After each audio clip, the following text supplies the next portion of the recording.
Good morning, everyone. Most small to medium-sized businesses want to have a positive company culture. The problem with that is that most of these companies of that size have no clue how to do that. They really don't have a clue what a truly positive company culture really is. We're going to talk about what that really good culture is in the next few minutes.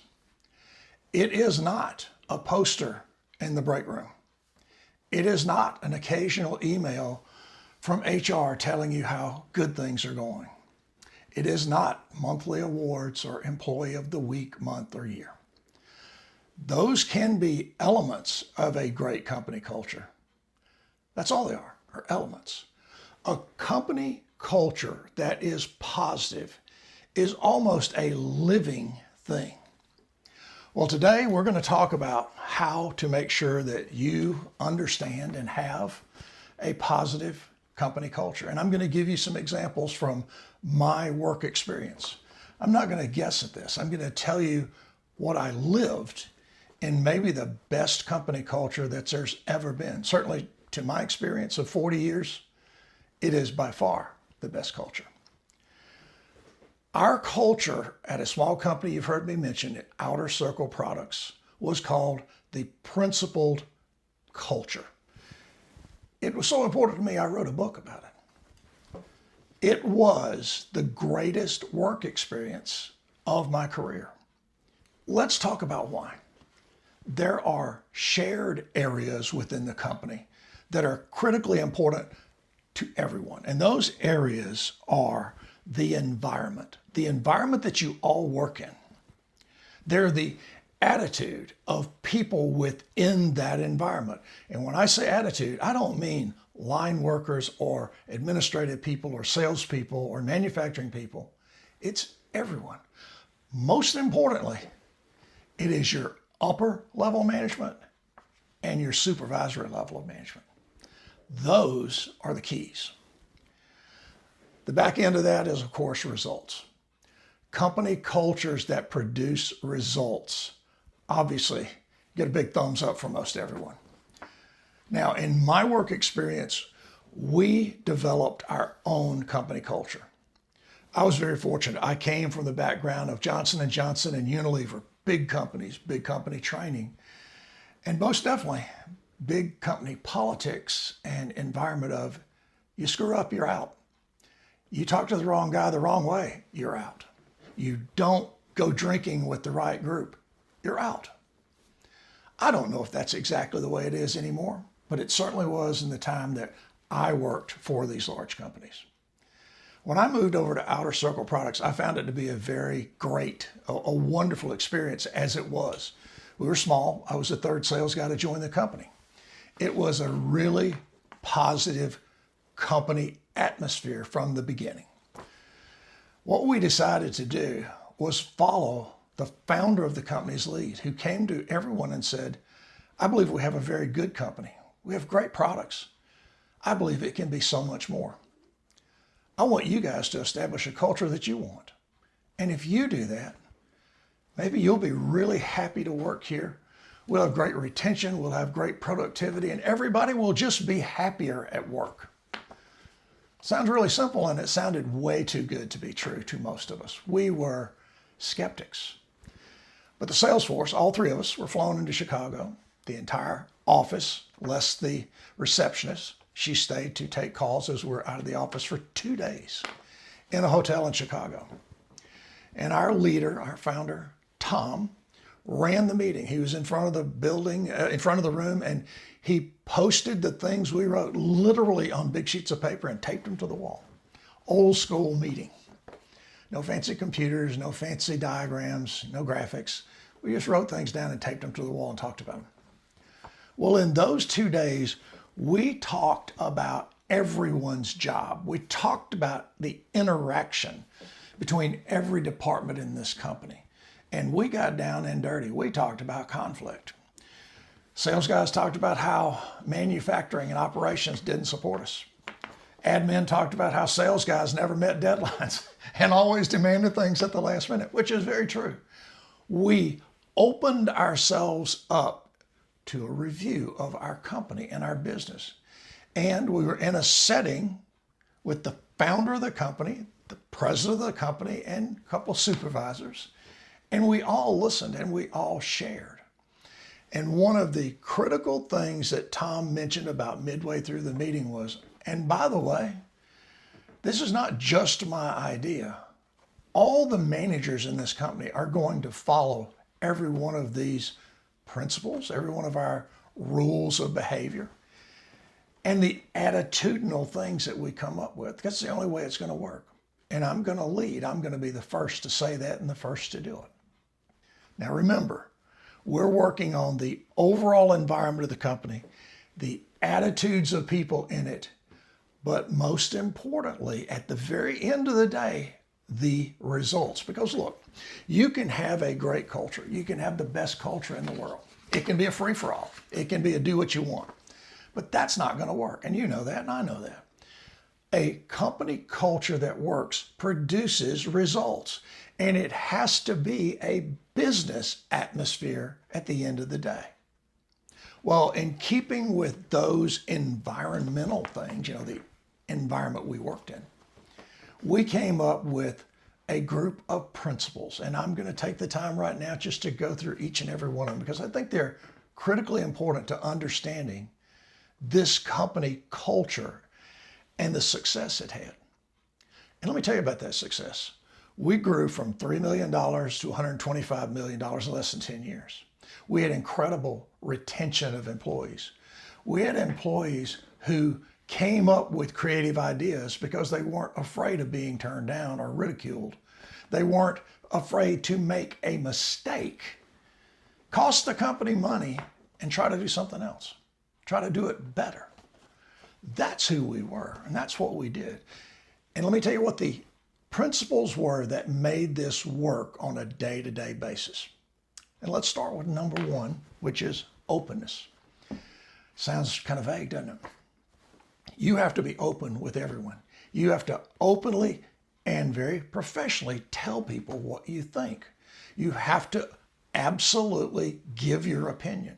It's not maybe if you want to, it's you're required to give your opinion on things when you are pressed or asked, or if you feel the need to say something. You're ultimately safe. You need to say it. You may be right.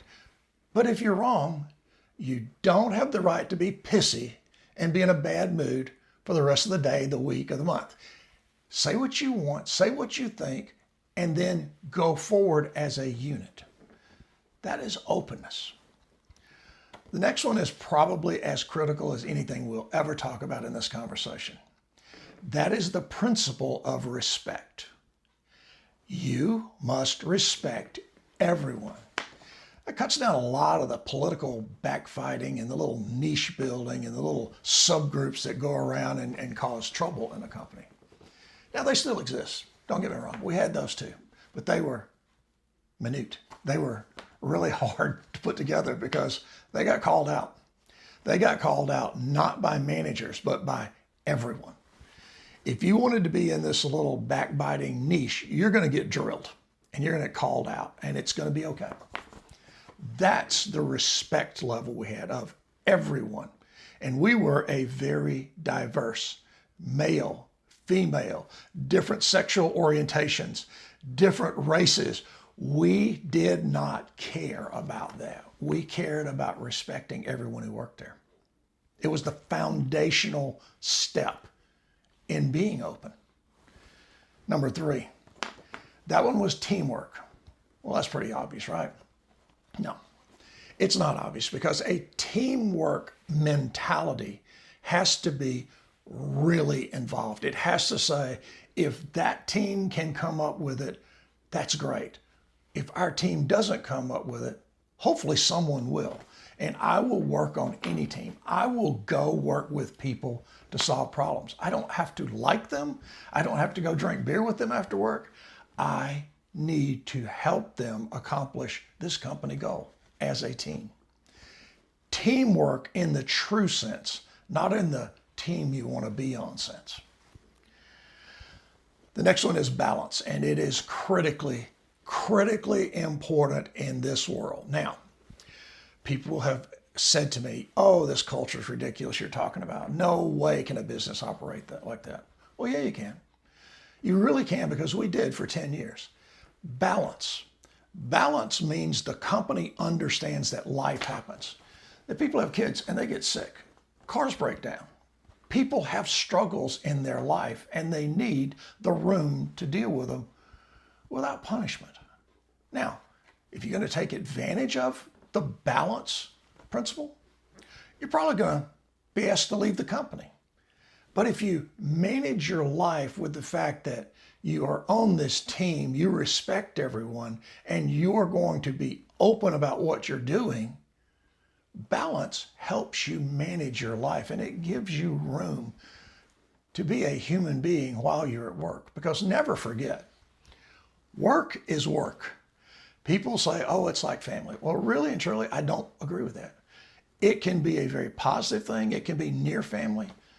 Work is work. Family is family, in my opinion. Yours may vary. That's fine. The next principle is taking responsibility. Seems obvious, doesn't it?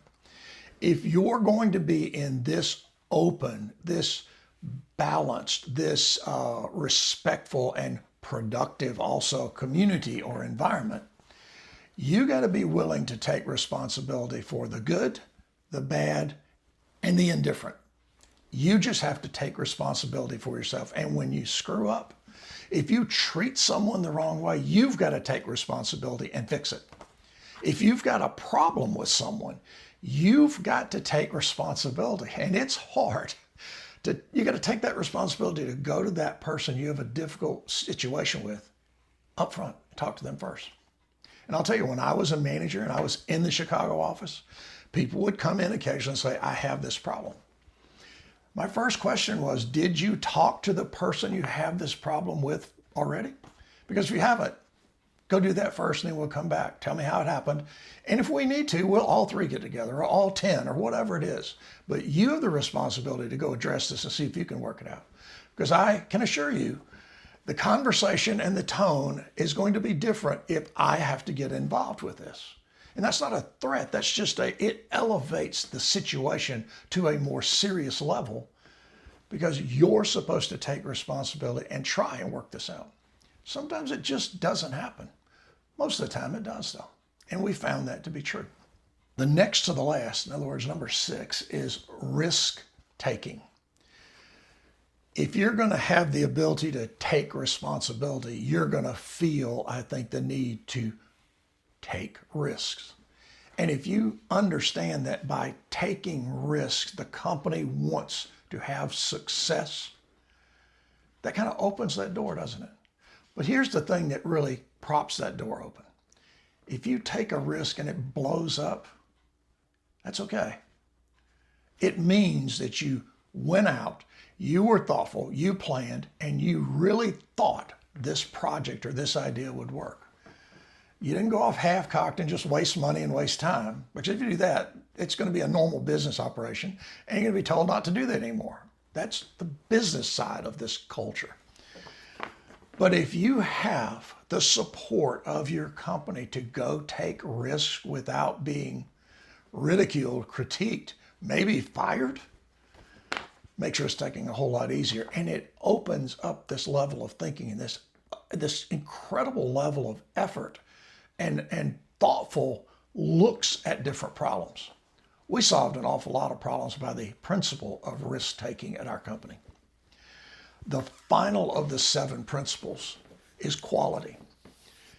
If you really want to understand the business side of it, at the end of the day, we can have all our attitudinal and all our environmental things, and the product has to be done with quality. Whatever that product is, if it's a service or a physical product, it has to be made well, done well, supported well. You have to sell it properly, and you have to ship it properly. You have to do all the business things in the world that exist in a successful business. You have to do all those things. It's just that you can do them with an atmosphere or, as I said, environment of goodness, of pleasantness, of positivity, of growth, of finding leaders, discovering new things we could do as a company. As I said earlier, a lot of people, when I tell them this story or when they read my book and they come back and they go, no, that would never work in my company. Like, okay, that's fine. It worked in my company. And I believe it can work in a lot of companies. I've said this since I left Outer Circle Products. And the company, by the way, let me explain this. The company grew, and grew, and it was sold. It was bought by an investment group. And we were told it was going to be sold. It had reached what we thought was the successful place. It was not done in the dark. There was no hiding. And we all went our separate ways when that happened in different stages. A lot of people stayed after the ownership change. I stayed for a year. I was miserable. I was really miserable because I had experienced the positive, creative, family supporting, humanity supporting side of Outer Circle Products. And the people who bought it just wanted money. They just wanted profit, and they destroyed our brand. And within a few years, the brand survived and was sold to someone else. As a matter of fact, I actually went to work for that company later on. Those are real life events that go on. But one thing I want to assure you of is this: a principled and positive company culture can absolutely be done. And it is without a doubt the greatest investment management, ownership, and employees can have in their company.